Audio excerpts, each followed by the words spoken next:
Hari Sabat, atau hari Sabtu, adalah hari besar di mana para pengikut ajaran Nabi Musa pada masa Nabi Muhammad, dikenal sebagai kaum Yahudi, dilarang melakukan aktivitas apapun kecuali untuk beribadah, berzikir, atau mempelajari kitab Taurat. Suatu ketika, seorang lelaki Yahudi yang tinggal di Syam mengisi hari Sabatnya untuk mempelajari kitab Taurat. Dia menemukan dalam Taurat tersebut ayat-ayat yang menyebutkan tentang sifat-sifat dan keadaan Nabi Muhammad, Nabi yang diramalkan akan turun sebagai penutup para nabi-nabi, sebanyak 4 halaman. Dia segera memotong 4 halaman Taurat tersebut dan membakarnya. Saat itu memang Nabi Muhammad telah diutus dan telah tinggal di Madinah. Sementara itu, beberapa orang pemuka dan pendeta Yahudi melakukan mendoktrin kepada kaumnya bahwa Nabi Muhammad adalah seorang pendusta. Jika ditemukan sifat dan cerita tentang dirinya dalam Taurat, mereka harus memotong dan membakarnya karena itu merupakan ayat-ayat tambahan dalam Taurat yang tidak benar. Lelaki Yahudi dari Syam tersebut adalah satu anggota jamaah sekte ini. Pada hari Sabtu berikutnya, dia juga mengisi harinya dengan melakukan kajian terhadap Taurat, dan dia menemukan 8 halaman yang menyebutkan tentang keadaan dan sifat-sifat Nabi. Seperti kejadian sebelumnya, dia memotong 8 halaman tersebut dan membakarnya. Pada hari Sabtu berikutnya lagi, dia masih melakukan kajian terhadap Taurat, dan kali ini dia menemukan hal yang sama, bahkan ditambah dengan cerita tentang beberapa orang sahabat yang mendampingi Nabi, dan dia menemukannya dalam 12 halaman. Kali ini dia tidak langsung memotongnya, tetapi dia berpikir dan berkata dalam hatinya, jika aku selalu memotong bagian seperti ini, boleh jadi Taurat ini seluruhnya akan menyebutkan tentang sifat-sifat dan keadaan Muhammad. Tentunya kita tidak tahu pasti, apakah memang kandungan Taurat seperti itu, atau memang Allah telah menggiring lelaki Yahudi kepada hidayahnya, sehingga setiap kali dipotong, akan muncul secara ajaib, mukjizat, pada halaman lainnya, lebih banyak dan lebih lengkap tentang keadaan Nabi Muhammad. 3 kali pengalaman kajiannya tersebut telah memunculkan rasa penasaran dan keingintahuannya yang besar kepada Nabi Muhammad. Bahkan dengan 3 kali kajiannya tersebut, seakan sifat-sifat dan keadaan beliau telah lekat di kepalanya, dan seperti mengenal beliau sangat akrab, dia datang kepada kawan-kawan Yahudinya dan berkata, "Siapakah Muhammad ini? Dia seorang pembohong besar, yang tinggal di Madinah," kata salah seorang temannya. "Lebih baik engkau tidak melihatnya, dan dia tidak perlu melihat engkau." Tetapi lelaki Yahudi yang telah yakin tentang keadaan Nabi ini, nampaknya tidak mudah begitu saja dipengaruhi teman-temannya, seakan ada kerinduan mengenal kepada diri Muhammad yang belum pernah dikenal dan ditemuinya itu, kerinduan yang memunculkan kegelisahan, yang tidak akan dapat hilang kecuali bertemu langsung dengan Nabi Muhammad. Imajinasi dalam pikirannya tersebut, dia berkata dengan tegas, "Demi kebenaran Taurat Musa, janganlah kalian menghalangi aku untuk mengunjungi Muhammad." Dengan tekad yang begitu kuatnya, teman-temannya itu tak mampu lagi menghalangi langkahnya untuk bertemu dengan Nabi Muhammad di Madinah. Lelaki Yahudi ini mempersiapkan kendaraan dan perbekalannya dan langsung memacunya mengarungi padang pasir tanpa menunda-nundanya lagi.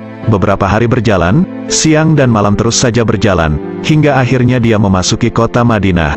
Orang pertama yang bertemu dengannya adalah Salman Al-Farisi.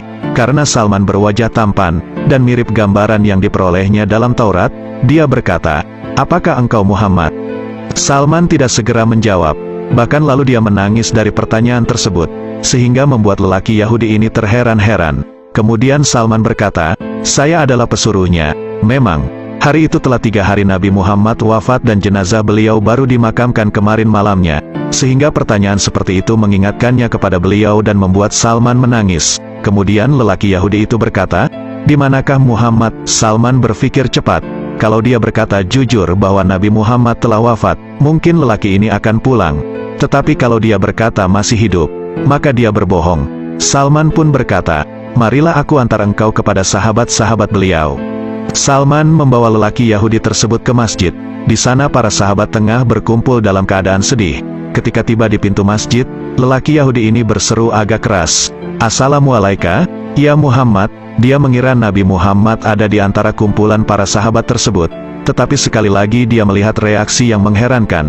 Beberapa orang pecah tangisnya, beberapa lainnya makin terharu dan kesedihan makin meliputi wajah-wajah mereka. Salah seorang sahabat berkata, "Wahai orang asing, siapakah engkau ini? Sungguh engkau telah memperbaharui luka hati kami. Apakah engkau belum tahu bahwa beliau telah wafat 3 hari yang lalu?"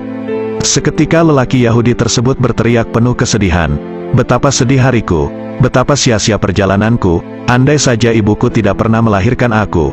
Andai saja aku tidak pernah membaca Taurat dan mengkajinya, andai saja dalam membaca dan mengkaji Taurat aku tidak pernah menemukan ayat-ayat yang menyebutkan sifat-sifat dan keadaannya.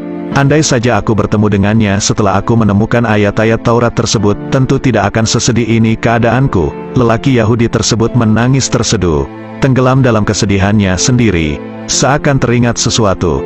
Tiba-tiba dia berkata, "Apakah Ali berada di sini, sehingga dia dapat menyebutkan sifat-sifatnya kepadaku?" "Ada," kata Ali bin Abi Thalib sambil mendekat kepada lelaki Yahudi tersebut. "Aku menemukan namamu dalam kitab Taurat bersama Muhammad. Tolong engkau ceritakan padaku ciri-ciri beliau." Ali bin Abi Thalib berkata, "Rasulullah itu tidak tinggi dan tidak pendek. Kepalanya bulat, dahinya lebar, kedua matanya tajam, kedua alisnya tebal. Bila beliau tertawa, keluar cahaya dari sela-sela giginya, dadanya berbulu, telapak tangannya berisi, telapak kakinya cekung, lebar langkahnya, dan di antara dua belikat beliau ada tanda hatamun nubuwah." "Engkau benar, wahai Ali," kata lelaki Yahudi tersebut. "Seperti itulah ciri-ciri Nabi Muhammad yang disebutkan dalam kitab Taurat. Apakah masih ada baju beliau sehingga aku boleh menciumnya?" "Ada," kata Ali. Kemudian dia meminta tolong kepada Salman untuk mengambil jubah Rasulullah yang disimpan Fatimah Az-Zahra, istrinya dan putri kesayangan Nabi. Salman segera bangkit menuju tempat kediaman Fatimah. Di depan pintu rumahnya, dia mendengar tangisan Hasan dan Husain, cucu kecintaan Rasulullah, sambil mengetuk pintu. "Siapakah yang mengetuk pintu?" Fatimah menyahut dari dalam. "Aku, Salman." Kemudian dia menyebutkan maksud kedatangannya sesuai yang dipesankan oleh Ali. "Siapakah yang akan memakai jubah ayahku?" kata Fatimah sambil menangis. Salman menceritakan peristiwa berkaitan dengan lelaki Yahudi tersebut. Lalu Fatimah mengeluarkan jubah Rasulullah, yang terdapat 7 tambalan dengan tali serat kurma, dan menyerahkannya kepada Salman, yang langsung membawanya ke masjid. Lelaki Yahudi ini mencium dan mendekap erat jubah Nabi dan berkata, "Betapa harumnya jubah ini." Dengan tetap mendekap jubah tersebut, lelaki Yahudi ini mendekati ke makam Rasulullah.